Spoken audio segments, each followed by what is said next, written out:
Good morning, everybody. Morning. Good morning. Good morning. Okay, just a couple quick notes off the top before I turn it over first to David. I'm really continuing to be very newsy and very urgent with all of the storylines and threads that continue to evolve. I think it has served us really well, and I want to make sure we're continuing to do that all through the day and all through the night and being flexible as the storylines change. I think the overwhelming lead today is the 5-alarm fire that exists in what Trump and now Barr are doing. This is not something that I think we can sit idly by. I think it has to be called out in a significant way. Both Barr and McConnell, no matter what McConnell's motivation is vis-a-vis Georgia, you now have a president who won't concede and is blocking the transition process from beginning, and you have the Attorney General weaponizing once again the Department of Justice. So, and then on top of that, the Senate Majority Leader who won't recognize the winner of the race. It is un-American, and Barr and McConnell both need to be called out for what is going on here. So I want us to lean heavily into that. Obviously, there's a number of other storylines that are important today. I want to make sure we're continuing to follow the vote count using the magic wall and the map. Where things stand in Georgia, North Carolina, and Arizona is really important. Let's make sure we continue to do that. The Georgia vote count highlights the civil war that exists within the state of Georgia among Republicans, and I think that that's a really important story. And three other things: the post-election purge, not just of Esper, but of the scientist who oversees climate reports, in addition to the woman at the Department of Energy who was fired last Friday, and what happens to Haskell and Ray. That's an important storyline I want to follow. And obviously we'll get to the Supreme Court, Obamacare, and Biden's speech on that today. So there's a lot going on. David, why don't you start, please? Good morning, Jeff. I know Virginia will have more, but I couldn't agree more on the DOJ and Barr's perversion of justice to do Trump's bidding, even as we see that career official resign. And obviously, as you categorized it as a 5-alarm fire, this is the story of this moment. And we will see President-elect Biden potentially take questions for the first time today from the press. He is doing an event today pegged to the Supreme Court argument on health care and talking about how to protect it. But clearly, you saw the reporting from Jeff Zeleny and others last night that the Biden transition is now on a footing that they have to be far more aggressive in terms of fighting for the legitimacy of the election than they had been to date. Trying to give a couple days for Trump to get there and Republicans, and that is clearly not happening. So that will include, they are not taking off the table and indicating they may move forward with a legal pursuit against GSA for not doing ascertainment and releasing those funds and getting the transition process underway in earnest with landing teams and briefings and national security materials and all the other stuff that is part of getting that declaration from GSA. So not taking a legal action off the table there, and obviously also just launching a clearly more aggressive PR campaign on this front too. And let's see how Joe Biden himself as president-elect embodies that today when he faces reporters at 2 o'clock Eastern time. A couple other notes here. At the RNC, you see our reporting that there have been layoffs there.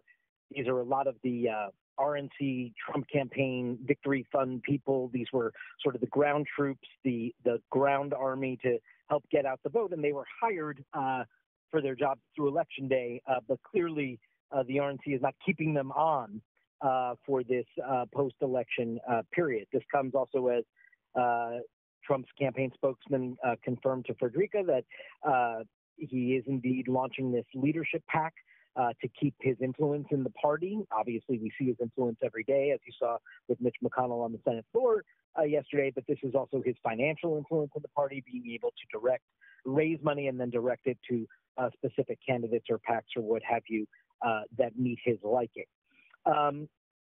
In Georgia, you mentioned what is going on there, Jeff. Doug Collins, as you know, the Republican that came up short in that special election on Tuesday, and instead it was Kelly Loeffler from the right that moves on to the runoff. He's running the recount effort for the Trump campaign in Georgia. He put out a statement today saying that he wants the Secretary of State there to act prior to certification. I don't expect that that'll be the case, but what the statement does is make clear what the Trump campaign plans to ask for in court post certification. You saw that the Governor Kemp's spokesperson yesterday issued a statement and did not join Loeffler and Perdue in terms of their call for the resignation of the Secretary of State, but did in that sort of Trump ally way of trying to lean into the need to investigate every potential legitimate complaint of fraud and making sure that every vote that was cast is legitimate, but did not go as far as to join in the calls for his successor to resign there. Yesterday, 47 counties completed the county level certification in Georgia. There are 159 counties. We'll see how many more counties today are able to complete that county level certification that gets passed on to the state in order for the Secretary of State to certify the Georgia vote. One of the other big storylines that I think is worth our time today, and will be worth our time in the days ahead as well, is clearly the Democratic Party divide that was largely papered over by strategic choice throughout the campaign, because they all shared the goal of trying to defeat Trump. If you thought it was going to wait for Biden's actual inauguration to rear its head and come bursting forth, obviously this weekend on CNN with AOC and Ilhan Omar and others, you saw it beginning to emerge. You see how Kevin McCarthy is sort of stoking it, obviously, from his perspective, saying that AOC controls the floor. And then just look at the Joe Manchin interview this morning with John Berman on New Day to understand the other side. So the differing factions in the Democratic Party, it's not waiting to come to a head, and it is going to be a real internal battle between the progressive left and the rest of the Democratic Party. You know, it's a battle that obviously Joe Biden succeeded his way through in the nomination season, and so which is why you heard Manchin on our air sort of saying, he believes Joe Biden helps this cause of not having the party go too far left, but that there are plenty of Joe Manchins, he says, who will come out and speak to this as well. So I think that Democratic division is worth taking a look at as well. And I think that's where we start, Jeff. Okay. I do think that, to just follow up, I do think the Manchin interview is really interesting, because even if it gets to 50-50, Chuck Schumer's vision won't fly. Virginia, Washington. Okay, so we are all seeing the breadth of how this president is using the government to advance this baseless contention that there was election fraud and forestall Biden's transition.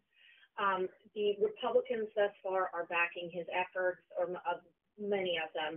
McConnell saying he has every right to do this, Barr, of course, late last night reversing this longstanding policy not to take overt action until the results are certified. Evans reporting that he had wanted to do this weeks ago, and this all met by this extraordinary review by the head of the election unit who resigned in protest. The White House has instructed agencies to block cooperation until they get GSA and Trump sign-off. The Biden team, one of the most significant things is the Biden team is not getting intel briefings that it is supposed to get which could have significant national security implications. Then there is this across-the-board removal of key people, the scientist in charge of climate change, the woman in charge of the nuclear stockpile, ESPER, USAID, and all these others that we're reporting are on the ropes, Haskell and Ray being two of them. And not just the personnel, but the policy issues themselves. We have reporting that they're moving to make the test to become a citizen harder to pass. And then there's obvious concern over what's going on inside the EPA with vis-a-vis the environment and the climate. It's important to remember in all of this that there's absolutely nothing out there to suggest there's anything untoward about how this election was decided. Caitlin Florence has a really good story up about these flimsy legal challenges out there. And all of this, is a messy last gasp of Trumpism. We also have reporting that he's already begun floating with the idea of running in 2024. He's planning to establish a leadership pact. He's tweeting this morning, "We will win," and that there are more votes to come next week. So I think that's sort of the overview of where we are in day, whatever we are, what's going to be a clearly very messy transition. Okay. Got it. Before we move off of the election and COVID to COVID, let me open it up for thoughts on any aspect of this.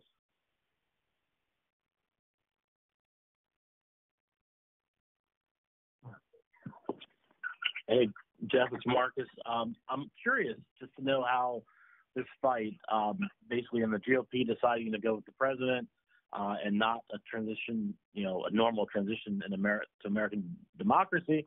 I'm curious to how that all plays out, as well as the Obamacare arguments and SCOTUS today.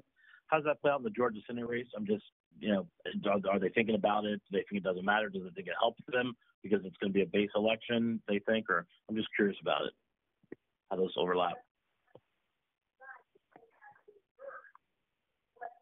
Okay. Jeff, hi, Jeff. It's Cynthia. I just think that a lot of people don't understand how he is slowly but surely taking all of the levers of the institutions that surround him, and starting with the FBI and the CIA and all of the various groups that he is changing all of the leadership on. And I think that, if we could put very graphic images of all of the people whose jobs are at risk and why those positions are important, getting rid of the guy that runs the nuclear arsenal. I think there's a visual imagery that shows a very scary picture about how democracy works in this country. And those institutions, the fact that those are all being trampled on, I think becomes a visual picture of a frightening moment that we're living in this moment. Yep. Yeah, I would just like to follow up on what Cynthia was saying, because we've been talking for a long time about how the Constitution is under fire. The institutions and foundations that the country is built on have constantly been attacked, manipulated, obstructed, and on and on. And in some ways, people who were concerned about that would see a Biden victory as a chance to stop that from happening and go back to what, again, to protect the Constitution, to go back to the sort of the foundations of democracy that presumably most people in the country believe in. And yet I feel like this stuff that's going on, especially the McConnell moment yesterday, as Cynthia said, Trump taking down some of the institutions, et cetera, show that maybe the system has already been compromised significantly, and maybe it almost feels like it's tipped and it's over the edge. And I do think that a bigger conversation about that, and about literally, we've had this conversation on our air before, but literally that the foundations of the democracy, the foundations of this nation are under siege. And have we passed the tipping point? Again, to have McConnell make that speech yesterday, I understand, again, it's all about the Georgia Senate races, which is really incredible, or at least mostly about that. But to have him make that speech yesterday as the leader of the Senate, which presumably would be an institution that would protect the other institutions in the country, is very incredible. I just find it incredible. And I do think that bigger picture conversation is important to have. And has Trump actually, there was lots of questions about whether or not he obstructed justice, but obstruction has been a theme of the Trump presidency, and it continues now. He's obstructing the transition now. He's obstructing the voters' ability to have their say as to who the next president is. He's not going to succeed in blocking the voters' will, I don't believe, but he's doing everything he can to obstruct that, just like he obstructed many other things. I think it's a really important conversation. And like Jeff said, it's a 5-alarm fire for the United States of America. I have two other things kind of related in a way. One is Jeff mentioned keeping up with the vote count and the magic wall, just showing how Biden won and what's going on. And the fact is that the margins are very significant, like in Michigan with Biden up 150,000. Trump only won Michigan by 10,000 last time, and things like that. Biden's lead in Pennsylvania is bigger than Trump's win in Pennsylvania was last time, et cetera, et cetera. But I do think it's important also to show the popular vote. I think Jeff also mentioned this yesterday. The popular vote is approaching now 5 million. I don't know how long it's going to take to get to 5 million, but it's probably going to get close to 6 million, if not 6 million. There's still millions and millions of votes to be counted, and the vast majority of those votes are in California and New York. Millions of votes in those two states, which are huge Biden margin states. The margin is going to grow and grow and grow. And, people talk about, well, the will of the Trump people has not been heard or whatever, and it's been robbed from them. But the fact is that there's, at least 5 million, if not more, people on the other side, more than that have said what they want.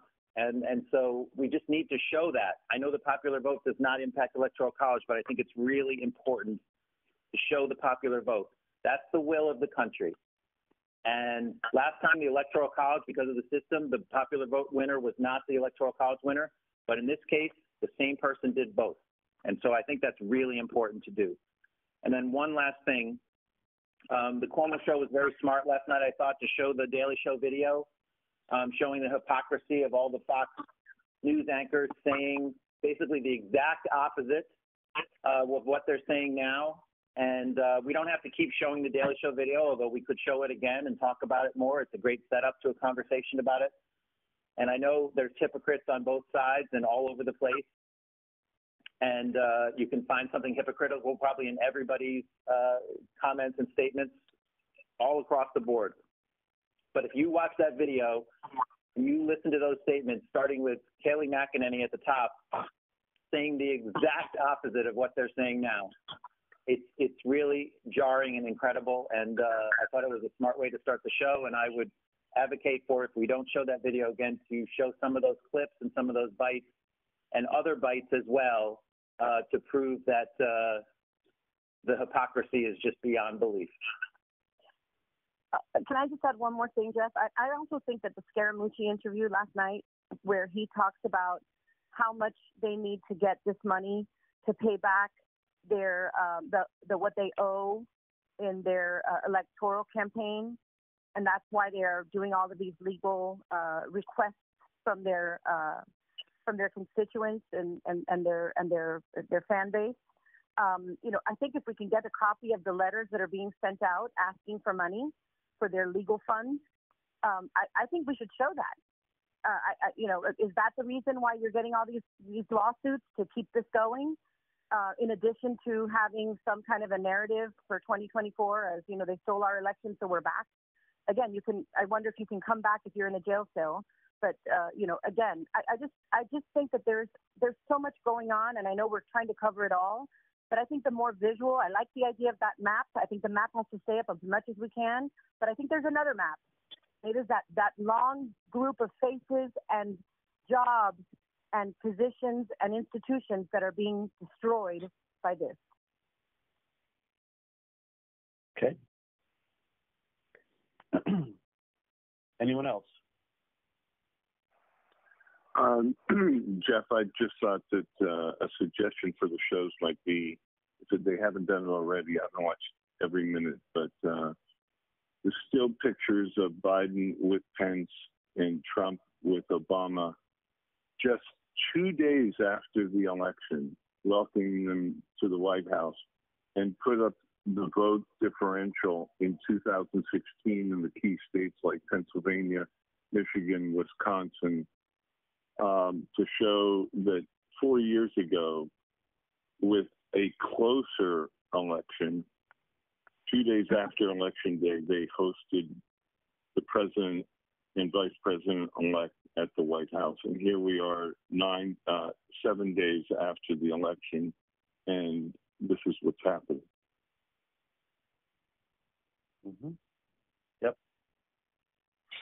Hey, Jeff, it's David. Can you hear me? Yes, we can. Yeah, I just, coming back to Michael's point, I think part of the larger context is that the Republicans have lost the popular vote in 7 of the last 8 elections. Their strategy is not dependent on the will of the people. It's dependent on cutting it inside straight.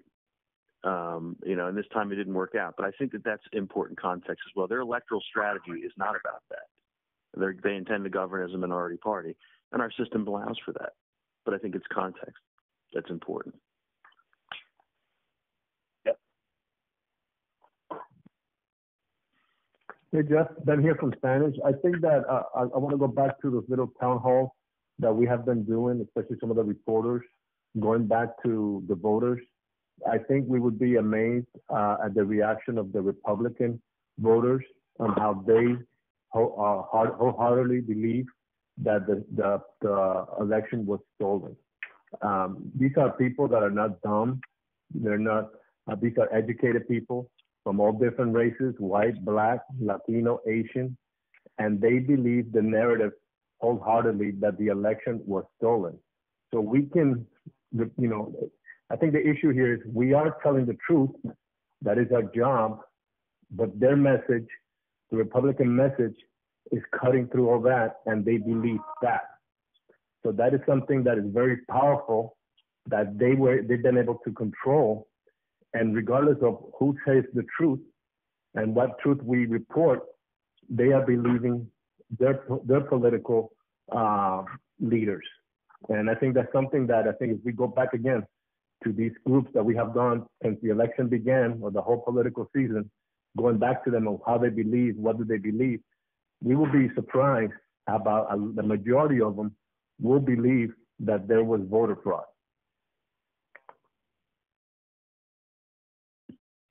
Okay. Anyone else? Yeah. It's Becker. On the issue of why it's important to get the transition going right, the 9/11 report talks about one of the problems was that the trouble that was brewing got lost during the transition. So if you want a good concrete example of what happens when you don't have a good transition, go look at the Twin Towers. Yeah. So I think that's an important point. I think it was discussed a little bit yesterday in terms of national security. I think it's really important to raise again. I would encourage folks to think about, that 9/11 Commission report and the lack of transition, and the other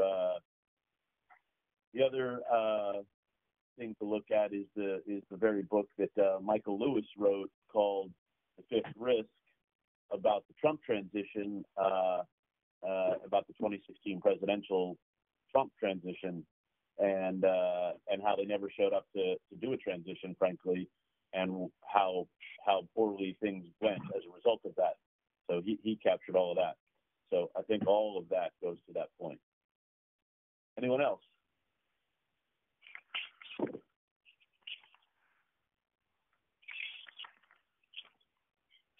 Okay, before we move on to COVID, anything else in Washington today? Obviously, other big story here today is the arguing of the Affordable Care Act. This arriving at the Supreme Court in the midst of a pandemic with Amy Coney Barrett on the court, and we'll be watching that very closely today.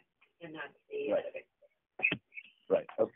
Okay. So again, then before we move to COVID, which is also a 5-alarm fire in this country, I think the big macro storylines are this 5-alarm fire that we've been talking about, and Barr and McConnell,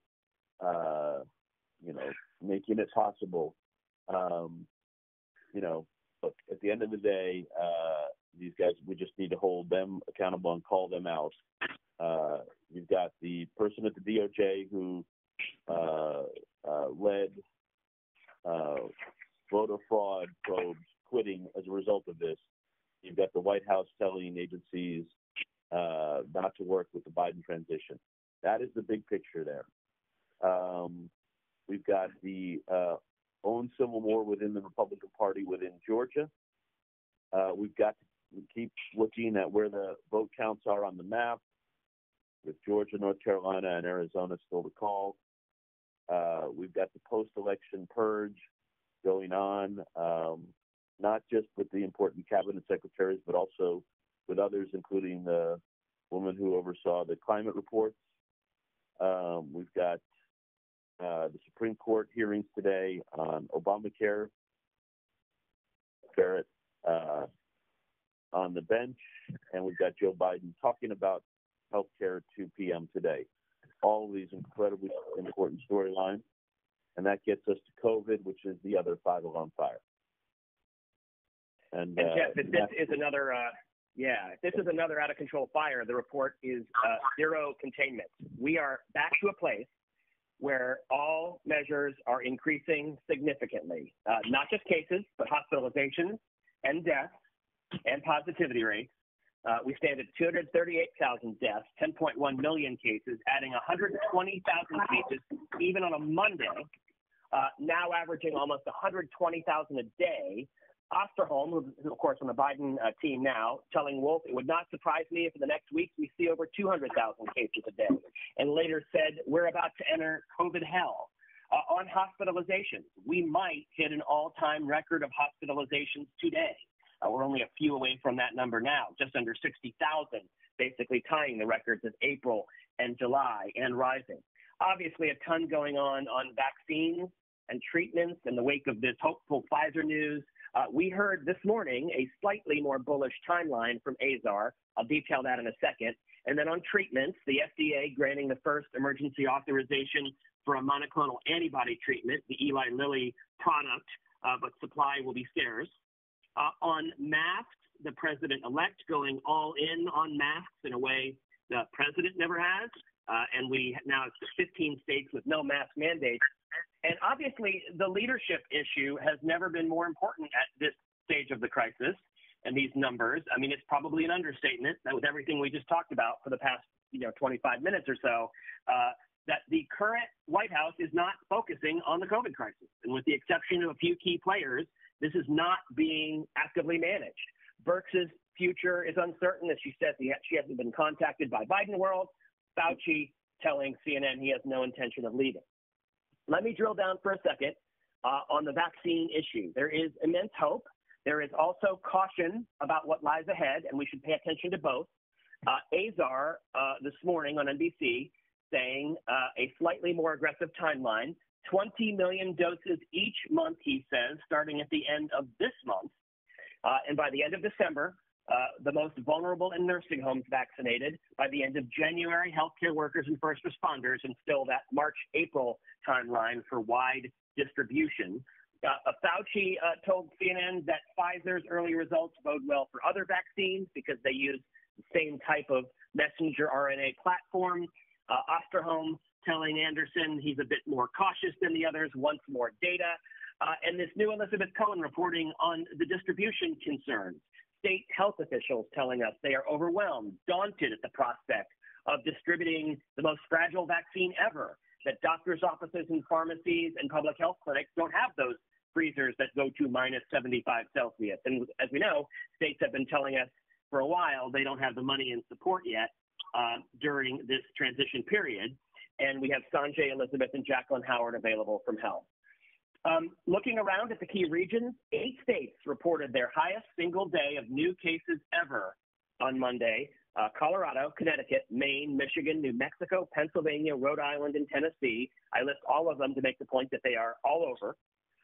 Texas, which leads the nation in total cases and is about to cross 1 million total, is dealing with this massive crisis, particularly in El Paso, a judge planning to extend that 2-week lockdown like no other there. And El Paso now says it's planning for a total of 10 mobile morgues, up from the 6 it was planning. We've got Omar Jimenez on the ground at the hospital in El Paso.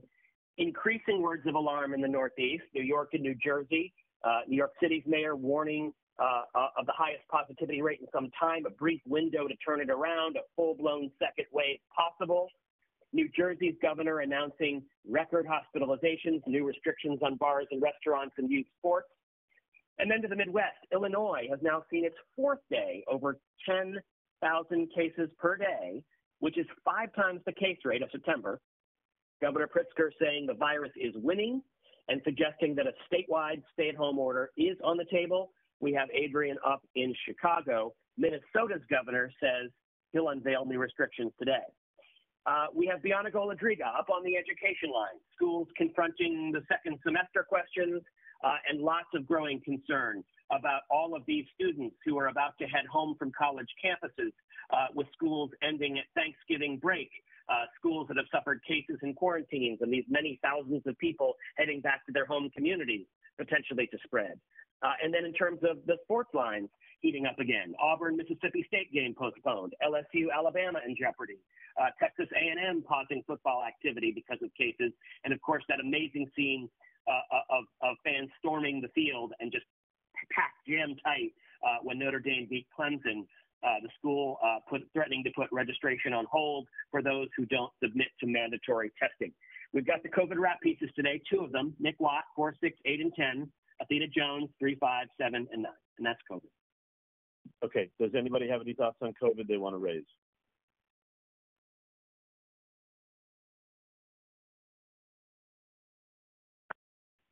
Anything else in domestic? Yeah, just noting these storms very quickly. The climate team notes 2020, the most active hurricane season on record now, with 29 named storms now that Theta has formed way out on the Atlantic. The immediate concern is still Eta in the Gulf, mostly a big rainmaker, should remain a tropical storm as it heads towards the Florida Panhandle and west. And that's the Weather Center, and I think that's it. Okay, international. So obviously we continue to be very focused on events that are taking place here, and the story really is here. But internationally, there's this sense that the world wants to move on, even though it can't necessarily, and a big question around how messy this transition process will be. Nick Robertson is focused on that. He's looking particularly at the confusion among diplomats, the pressure on diplomatic relationships, how unstable will this transition period be, and how long will it go on for. Ivan Watson also has a piece looking at China and the future relationship between China and Biden, the fears and hopes, the future for trade, what Biden's stance will be. COVID continues to be a big story for us today. There's still a lot of interest in the Pfizer vaccine. There's a sense of kind of moving from euphoria to logistics is how we're framing it, with this question of how will pharmacies actually be able to keep it at the right temperatures, etc. Anna Stewart's done a lot of reporting on this, looking in particular at how UPS invested millions of dollars in freezer farms, so she's going to be available on that. We continue to focus on Europe. In France, lockdown does appear to be working, with the numbers there improving, although the rest of Europe, obviously, it's not the same situation at all. ICU numbers going up and the situation continuing to deteriorate there. Melissa Bell is on that. And then a couple of other stories that we're covering. Saeb Erekat, the chief negotiator of the PLO, has died of COVID. Oren Lieberman has a donut on that. Elliot Gotkin is live. And then also we have Delia Gallagher reporting on this Vatican story, this long-awaited report into the disgraced U.S. Cardinal Theodore McGarrick, which has finally been released, the highest-ranking cleric who was found guilty of abusing minors and adults. And it basically revealed the systemic kind of inadequacies within the Vatican, and also suggests that Pope Francis may have turned a blind eye for quite some time. So that's another story we're getting at as well. Okay, thank you. Business? Jeff, good morning. The Dow right now building on yesterday's rally following the Pfizer news and obviously helping drive that optimism. As Matthew mentioned, the news from Eli Lilly, their stock is up almost 4% after the FDA granted emergency approval of that company's COVID treatment. Investors also growing more cautious, though, about the chances of a comprehensive stimulus plan. One big risk at the moment is that these positive vaccine news and the recent strong jobs report could give some in Congress even more reason to oppose further stimulus. So we are tracking that. And of course, as I mentioned yesterday, parks and entertainment companies like Disney skyrocketing on the Pfizer news. But in a memo to workers late yesterday, the company announced that it would furlough additional workers at its California theme parks as the coronavirus cases rage across the U.S.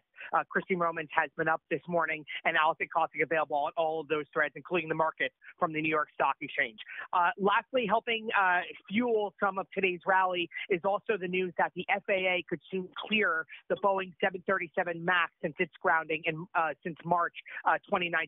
Pete Montine is up and available on that. And lastly, in media, as we know, the White House has been in overdrive, waging a right-wing media war to delegitimize Biden as the president-elect, and it has enormous consequences.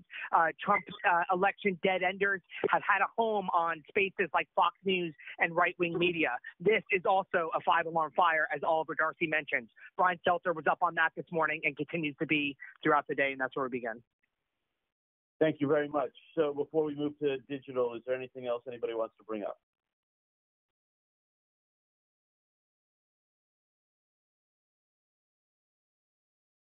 Digital. Hey, 45.5 million unique users yesterday. That's still pretty strong. The results map was a resounding number one. The Esper firing, Collinson's step back analysis, and the DLE were all kind of top of the charts yesterday. The top videos over the last 24-ish hours include, I voted for Biden, but I don't feel a lot of joy right now. That's a video from our project where we asked audiences, how are you feeling after the election? And they've left us voicemails and sent us notes. We have tens of thousands of responses we are still combing through. So that video is from that. And then Brianna's response to Trump slamming the media for projecting the winner / doing our jobs was another super popular video and still is this morning. This morning, Trump is showing the transition will be as turbulent as his presidency. That's 25,000 concurrents. That's Collinson. He says the question is not whether Trump is leaving, it's how much destruction, revenge, and chaos he will wreak on his way out the door. So Collinson wrapping up all the things that we're talking about here this morning, very strong. The results map still this morning, it's number 2, it's 13,000 concurrents. So audiences are still looking at the data. They're still on it. Richard Pilger, the DOJ's top election crimes prosecutor, quitting in protest after Barr telling attorneys to probe the unsupported allegations of voting irregularities. So that kind of ties up a lot of the things that happened yesterday evening. That's in the top 5. After a bitterly divided election, here's what's next for America. This is our opinion roundup with takes and points of view from 26 commentators. That's in our top 5 and has a super strong engagement time as well. And then the Vatican story that Mira mentioned, admitting Pope John Paul was warned about the abusive archbishop, is our non-COVID, non-election story breaking into the top 5. Brownstein is really strong this morning on why the Senate is so tough for Democrats. He starts with a Georgia focus. It is one of several good Georgia pieces we have up this morning. It's including the, Georgia's Secretary of State comments yesterday and Republican versus Republican. So we will stay all over Georgia. In business and media, we have 5 misinformation debunked from election week. Just to signal to everyone, we are absolutely staying on the misinfo beat. It's arguably more important now than ever as the transition becomes a bit of a shit show. So the misinfo watch will continue and ramp up. And then Richard mentioned this, but the Reliable newsletter is just so strong this morning with Stelter walking through the stream of lies from Hannity and Carlson and Breitbart and all, and Oliver uses that 5-alarm fire framing. So we're going to get that up and out on our sites as well, but the newsletter is just so good. On SCOTUS and Obamacare, we are, of course, all over that today. Ariane DeVoe has the main bar, which we will update. We are live streaming the audio starting at 10 a.m., looking for moments to pull out an alert. Tammy Luby has a great step back piece, as she does, on Obamacare. Is at risk again? And here's what's at stake for you. Joan Biskupik has all eyes on Barrett, Kavanaugh, and Gorsuch. That's her framing. And then we have a piece on what Biden can actually do about this. And the answer is not that much, but we explore that. Matthew mentioned just all the signs pointing in the absolutely wrong direction for COVID. So all of that is in our main bar that we are up with. And we're going to put out some more kind of charts and graphics to grab audiences by the collar a little bit more on this because it's going from really bad to really horribly worse. Like the El Paso story where they're asking for 4 more mobile morgues and looking at hospitals around the country. And then lastly, just a handful of other things that are super strong. Tammy Luby, again, with millions of Americans have been out of work for months, exploring some personal stories. That pairs nicely with a piece that we're about to go up with on the charts. These charts show the job recovery is far from complete. About 10 million jobs have been lost in the pandemic and not recovered. And we go into what those jobs are, who's been impacted. So that's a really smart visual charticle, if you will. And then lastly, that EU hitting Amazon, with the antitrust charge and the big fine that will likely follow. That's a big story. It's, a little secondary, but we're on that and we'll stay on it. That's it. Thank you very much. John. Good morning, Jeff. So the transition of power thrown into chaos and this growing alignment behind Trump to push these baseless, widespread voter fraud claims will be leading to shows, and we're really parsing it out. Evan Perez handles the DOJ and the Barr angle, and the top prosecutor who quit because of it. John Harwood at the White House. Trump continues to dig in, and we'll watch for any more firings today. Manu Raju on the Capitol Hill angle, bouncing off McConnell did yesterday, and the growing list of GOP lawmakers enabling Trump. And then finally, Jessica Dean and Jeff Zeleny in Wilmington, watching for the Biden camp's next moves. We do see him today at 2 o'clock. He does that speech on health care and is expected to take questions. So hopefully we'll get some more answers about his thinking and what his people are going to do. We have strong DOJ and legal voices to work through all of this. Kerry Cordero, Ben Ginsburg, Harry Littman, and Ellie Honig. Brooke also has Susan Molinari, former GOP House member, a group of 30 former Republican lawmakers who signed a letter saying that Trump needs to recognize the outcome of the election and allow the transition to move forward. We're going to build a whip today, really looking at the broad and dangerous implications of the transition being delayed. Kristen Holmes on the GSA angle, the head of the agency doubling down, and how this keeps all these funds held back. Alex Marquardt on Biden not getting intel briefings and the consequences of that. And then Kylie Atwood on just the utter confusion among U.S. diplomats overseas. What do they say to foreign counterparts? And how they're telling us that the global confidence is really waning as people overseas watch what's happening here in the United States. Daniel Dale fact checks claims that Democrats were using dead people to steal Michigan's electoral college votes from Trump. Our analysis says there is not a single instance of that happening, and that dovetails to a really good Brianna booking, a military couple who was cited in a Trump campaign filing in Nevada, fraudulent voting out of state. They're in the Air Force, and they were asked to move by the military, and they say they're being used as pawns, and they're furious, and they're going to join Brianna to talk about that. John Avalon and David Chalian split the day, where every show is going to land on the vote count and the Magic Wall segments. Sunlen Sarfati on the GOP versus GOP angle here in the state of Georgia, with the Secretary of State coming under fire from the 2 senators. And then we get to coronavirus. Elizabeth Cohen and then Sanjay Gupta next hour really going to land on just, as Matthew said, every metric is just exploding right now, causing great concern. Brianna has a doctor from a hospital group in Idaho that says they're on the verge of making decisions on who to turn away because the hospitals are just reaching max capacity. Omar Yemen is in El Paso, Adrian Broadus in Chicago, and then Athena Jones with the wrap piece at 3 o'clock out of New York. We will be getting back into international whips on COVID. And finally, Obamacare, that audio stream of the arguments is next hour. Jessica Schneider, Joan Piskupic, and Ariane DeVoe, all up in different hours looking at the key arguments in that case. Okay. Thank you, John. Washington. Good morning. At 4 o'clock, we got Boris Trump at the White House, the firings, the fighting the election results, and all the stuff discussed here. Pam Brown will look specifically at Barr and the voter fraud investigation. Jeff Zeleny on Biden will watch his event of 2, of course, and will also report on the arguments at the Supreme Court with our court reporters, Kim Whaley, among our voices coming out of that. Nick Watt has our coronavirus rap piece. We've got Sanjay, and we just booked Dr. Fauci as well. I'll get our daily update on the vaccine, the questions raised about the administration's dubious task force efforts, and of course more. David Chalian at the Magic Wall, and George, the Civil War among the GOP in Georgia, Lieutenant Governor Duncan joins us. And in the Situation Room, we'll obviously be watching the 5-alarm fire out of the administration and see how this all develops today. Be sure to call out Barr and McConnell for giving it life, the White House telling agencies not to work with the transition team, and this post-election purge of officials. All of this, along with the Zeleny reporting that the Biden team has realized they have to be far more aggressive in fighting all of this. So we'll get into all of that, including the national security implications of all of this. We have Adam Schiff booked. We also have John Bolton booked, in addition to our reporters and lawyers and analysts.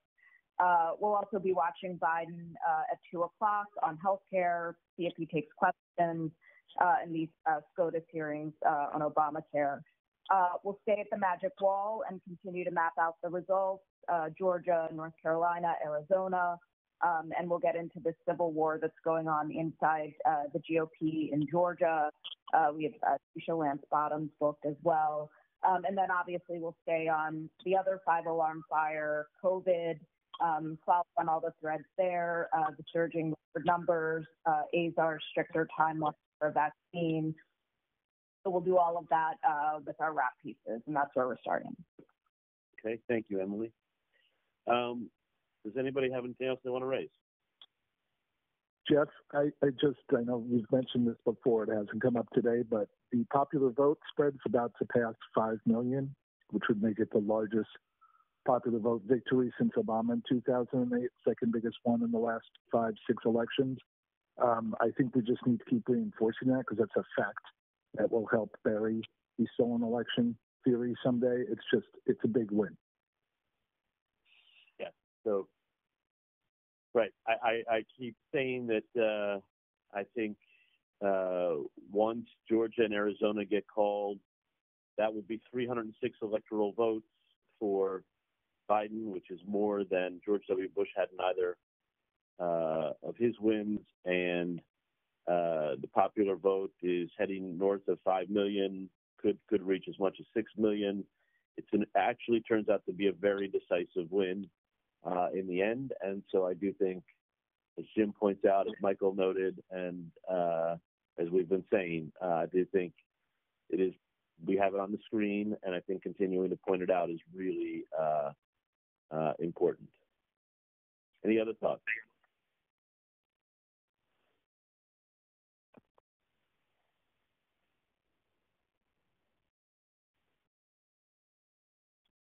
Have a great day, everybody. Stay newsy, stay urgent. Take care. Bye-bye.